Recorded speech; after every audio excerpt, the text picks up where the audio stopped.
Boss ഹൗസിൽ നിന്ന് ഇനി എനിക്ക് ഒരുപാട് പേര് കേട്ടിട്ടുണ്ട്. തള്ള, കിളവി, പെണ്ണുമ്പിള്ള, ടോക്സിക് ലേഡി, സ്നേക്ക് ലേഡി, കാഞ്ഞിരം, വിഷം, പിന്നെന്താ സുപ്പീരിയോറിറ്റി കോംപ്ലക്സ് ഉള്ള വ്യക്തി, ഹോമോഫോബിക്, ഇങ്ങനെയുള്ള പല വാക്കുകളും ഞാൻ അവിടുന്ന് കേട്ടു.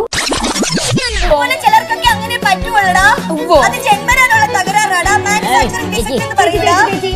ഞാൻ എന്റെ പ്രേക്ഷകർക്ക് എന്നെ ഇഷ്ടപ്പെടുന്ന അയ്യോ, കുട്ടിക്കാലം മുതലേ എന്റെ വീടും വീട്ടുകാരും എല്ലാം ഇത് കേട്ടോണ്ടിരിക്കുക. എന്റെ മനസ്സിൽ കാണിക്കില്ലേ വിനയ്?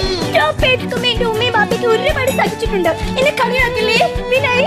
എന്താ ഇത്? എന്നെ കളിയാക്കില്ലേ വിനയ്? എന്റെ വൈകൃതം എന്റെ കയ്യിലിരുന്നോ?